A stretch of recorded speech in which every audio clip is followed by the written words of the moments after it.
Good morning, everybody. Well, welcome to my channel. Welcome to the Mestizo Perspective. I am your host. Uh, what's my name? Oh, yes, the French Olmec. I forget. No, but seriously, today I saw some news that I would like to share with you, and then we're gonna have to discuss because this, honestly, is very, very serious.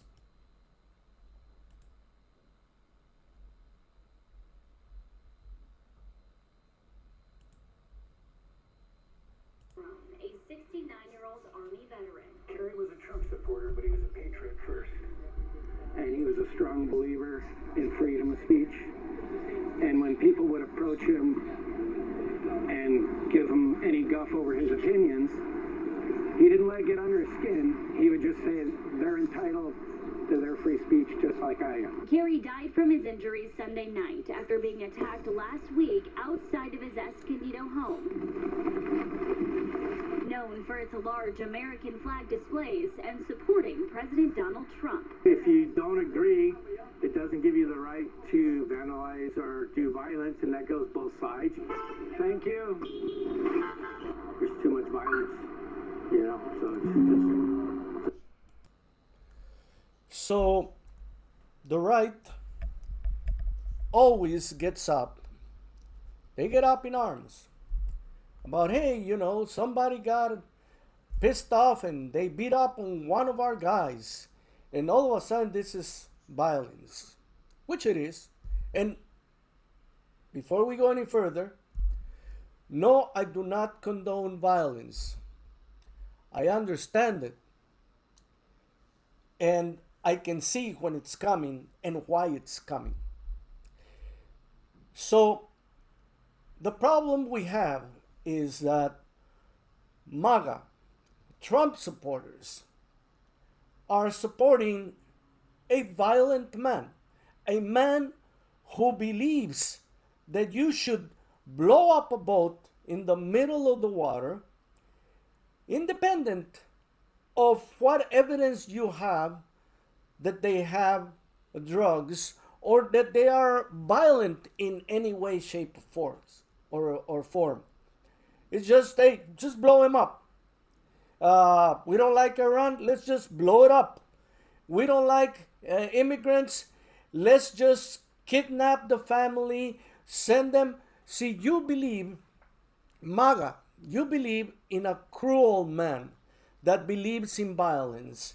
And then you tell us that we shouldn't be violent. And I kind of agree, well, yeah, we shouldn't be violent because at the end it's not really going to solve the problem.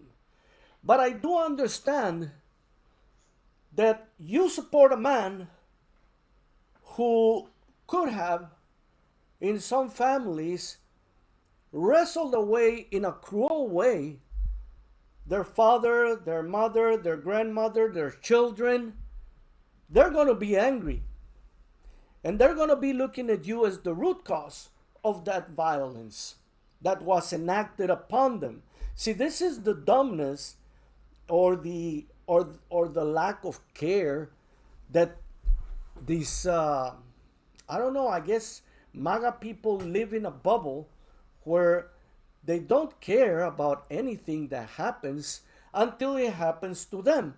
Now, I want you to get clear under your head that this violence that happens sporadically, because it doesn't happen like it happens to the to the other side, to women who are being assaulted intimately, and then they need an abortion. Because do you imagine the pain of being sexually or intimately assaulted and then having to carry that for 18 years? And there's a lot of things, there's a lot of violence and cruelty that your ideology bestows on other people. And then one of you gets beat up and you're like, why? Why? How could this happen? It's like when, and I'm going to put it back there. The times of slavery, whenever a slave would turn on their master, you were all like, I don't understand. I let him live. I only whipped him a couple of times. And you know, you were dumbfounded because how could he be angry? And this same thing is like, no, you're not committing the violence yourselves, but you are promoting voting for a man and ideology whose very essence is to bestow violence upon the other side. Because at this point, they don't care if they're immigrants, they don't care if they're women, they don't care what they are. They're not MAGA.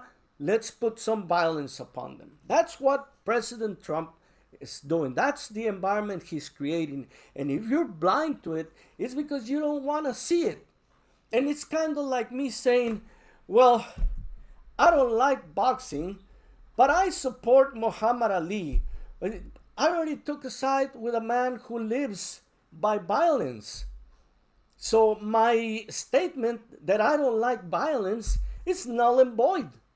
It is a hypocrisy. I don't like anybody coming to hit me, but if they go and hit someone else, that's just fine. That's what MAGA is. And if you guys don't understand that yet, well, there's going to be a reckoning, and I'm going to tell you, I hope it doesn't get too bad, but you got to remember, the more violence, the pendulum swings both ways. And the more violence you allow to happen to the other side, it's eventually going to come back. That's what Trump is afraid of. That's why he's getting all these pardons and all this, oh, well, the president can't be charged for this or that, because he knows. Now, you guys don't seem to understand this. I have been around different parts of the world, Mexico, Europe, Italy, not Italy, Germany, Spain, and different places in the United States, from Chicago to Charleston, San Diego, and Texas, and in every place, whenever there is violence instilled upon a group of people, eventually it comes back. And the people who actually promote it, because you don't have to be personally involved in the violence. You don't have to be the one that's throwing the rocks or hitting the other person in the stick with the stick. As long as you support them, it will come back to you, and you will be surprised. And you will say, well, why? I was never out on the street with sticks and stones. No. But you were supporting those that were out on the street with sticks and stones, beating up on the other group, upon the other people. And this is the thing that just, and I know, Trump just turns around and makes it all, oh, the left, they're violent, no. Look, stop listening to Fox News and being surprised by the stuff that happens, because this doesn't happen out of a lucky charms. This is the result of the policies and the actions that Trump has placed upon United States citizens, because this is something you also need to understand, that all these policies, they don't just affect illegal immigrants. He doesn't care about criminality. Do you notice that he has not attacked a single gang here in the United States? Here in the United States, jails are still being overrun by gangs. We have a drug epidemic. Who the hell do you think distributes these drugs? No? Our gangs. It's not Mexican cartels that come to your streets and no. These are American citizens. These are white people who are actually going to Mexico as tourists, coming back with the drugs, distributing it to different lower class neighborhoods.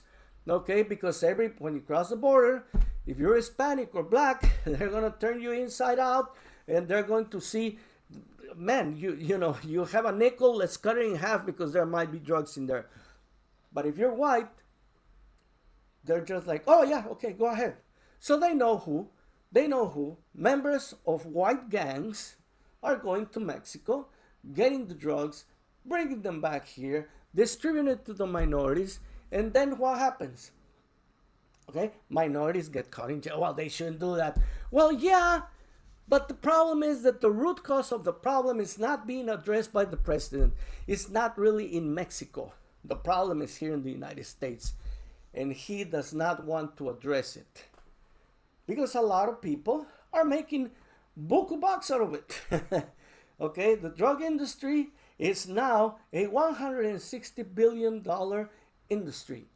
Okay, and there's a lot of people in immigration, in border, in police departments making buku money.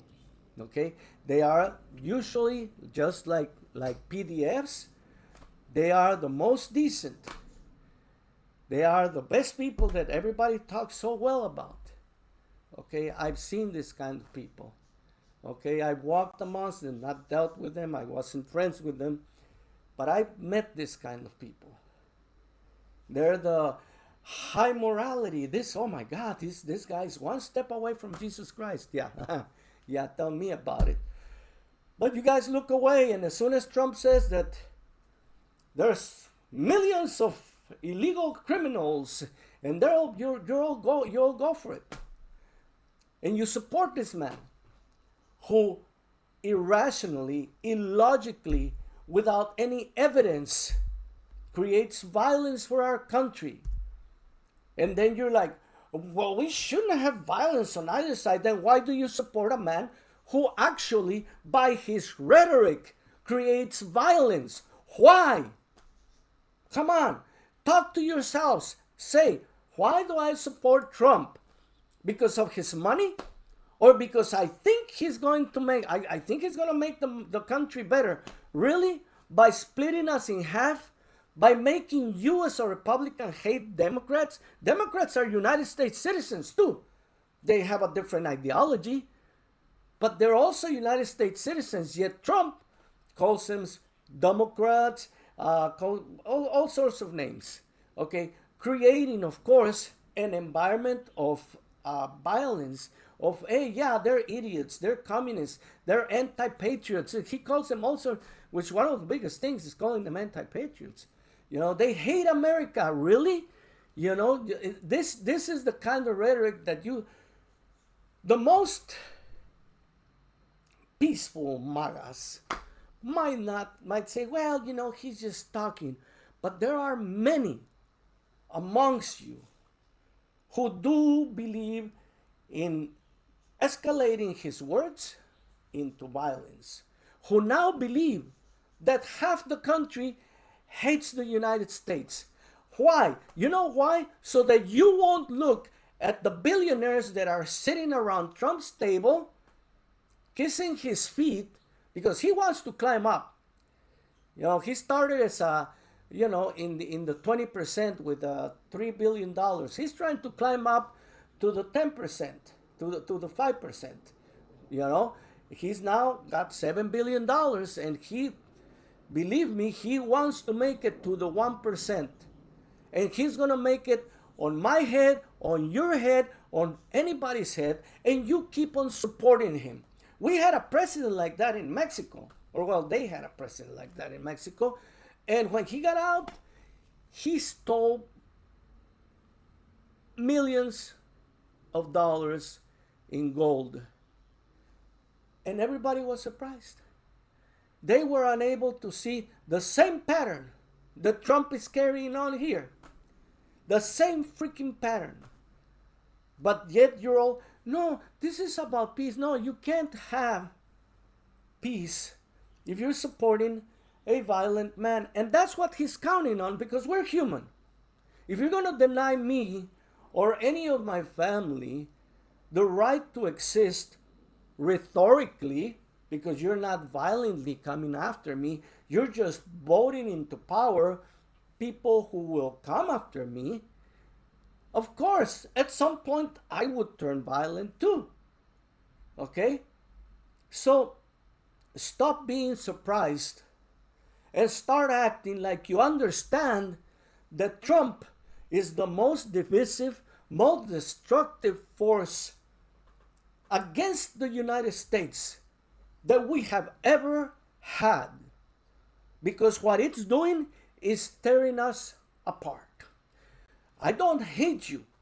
But if you're going to support someone who is going to come after people whom I have loved, after people who have been my family, after people that have worked with me, after people that I have considered decent, yeah, they may be illegal, but they're freaking hard workers and they freaking work for everything that they had here. And all of a sudden it's like, no, Pap, you know what? We're just going to pick them up like they were all close and we're going to throw them away.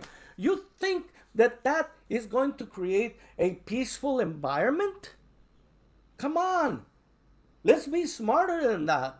Let's understand that even though you're not picking stones and rocks, the guy in the White House is. And he is hoping that maybe you won't do it, but somebody else in your party will. That's his hope. Who do you think attacked the Capitol? It wasn't Democrats. It wasn't FBI. I mean, after all, who is he giving the money to? Is he giving the money to Democrats? No. He's giving the money to people who were convicted of attacking the Capitol, and those people are MAGAs. They are his faithful. Those are the people he counts on. So, yeah, you didn't do violence, but he's counting that some of you will. And some of you, the one that, you'll be supporting him, and some of you will at some point be victims of violence. I mean, this is human nature, and I hate it and I don't like it, but it's a fact. You support a man who does violence against this country is going to respond. Because again, see, Trump is making you think that, oh, no, it's just the illegal immigrants. No, violence is being committed against us. I'm a United States citizen. I did my service. And you know what? I've had my encounters with racist people like Trump. Okay? And they are very underhanded. They play like, oh, no, you're not like the rest. But I have seen them act, and I have seen Trump act, and I have seen what he does.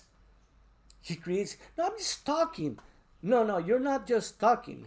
You're talking hoping that there will be some people angry enough on your side that they will commit violence upon the rest of us. And I mean, come on, guys, this ICE thing was not a surprise.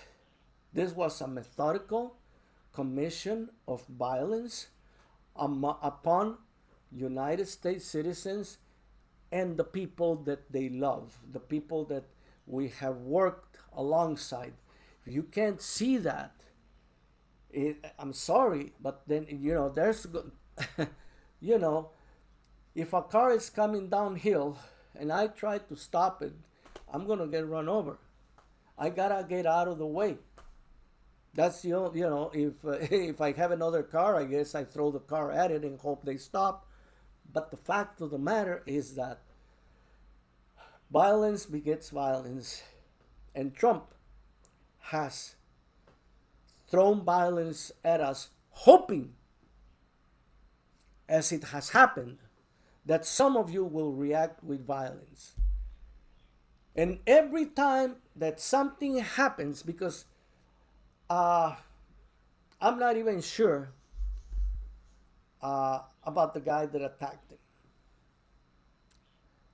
him. Whether he was a Democrat or just a man who's a little bit off the rocker and didn't like him. Because again, most people who are in our five senses hold violence as a last resort. When they push us against the wall, when we have, then we start kicking, which a lot of times is too late, but hey. It usually takes somebody that's a little bit off the rocker. It's a little bit tired, a little bit depressed.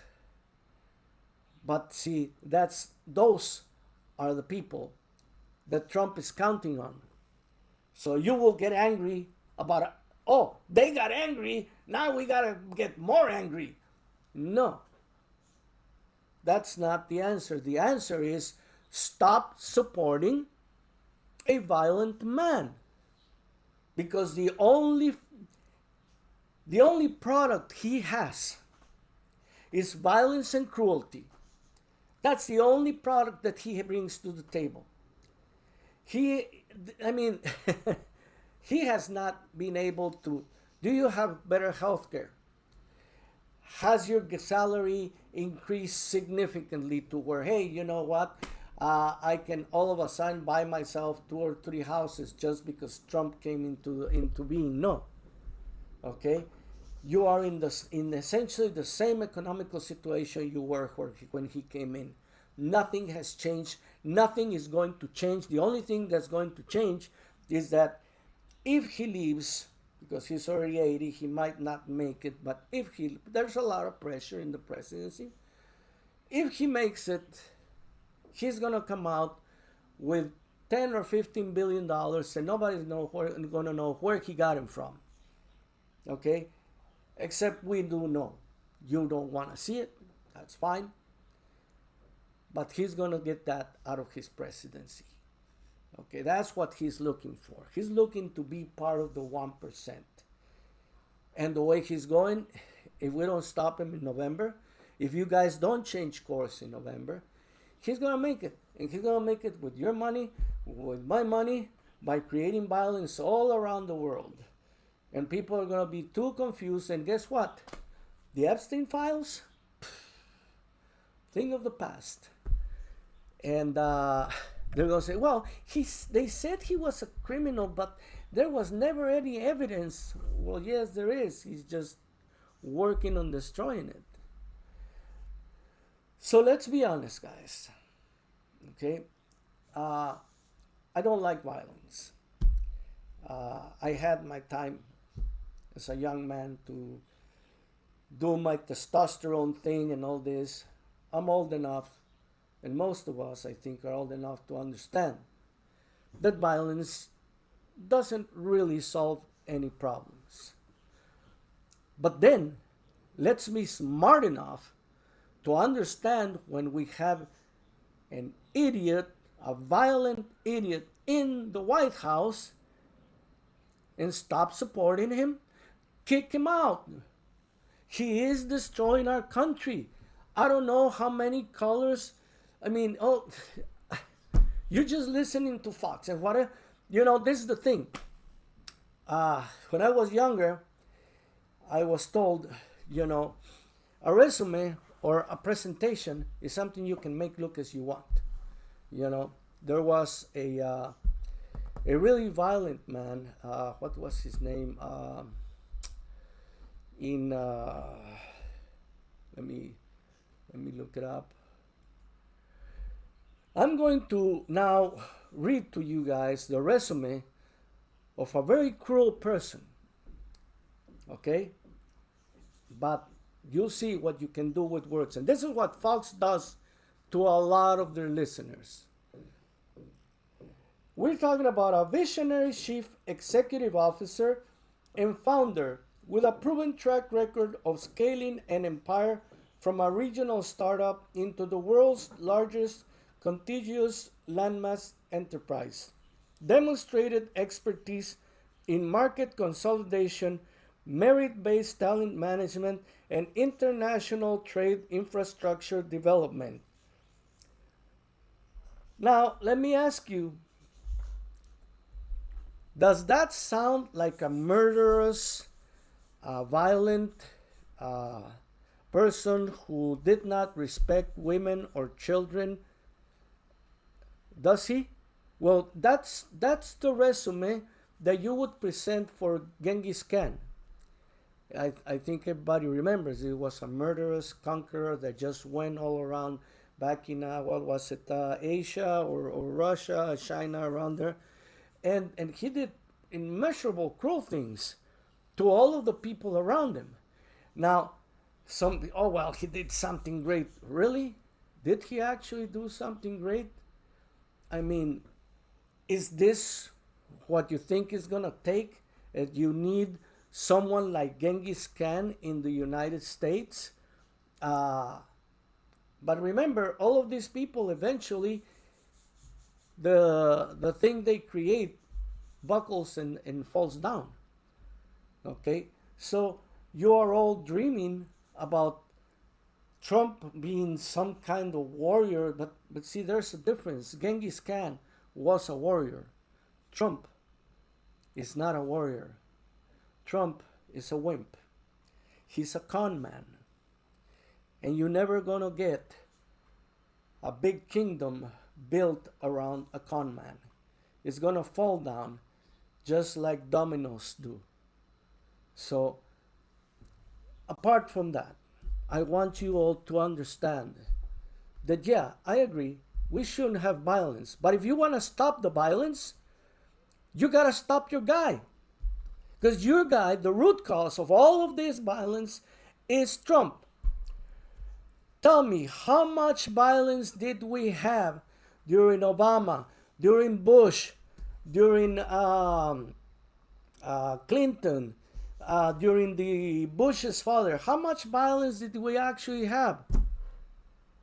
The violence came in when Trump came in. He started with, oh, in my times, we would have just take him out, take this protester out in a hammock, in a stretcher. Where does the violence start?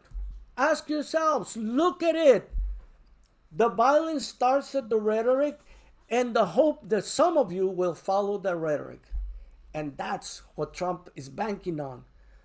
And when some of you, and of course you say, well, I didn't do it. No, but you're, again, backing up a guy who proposes violence as a solution for everything.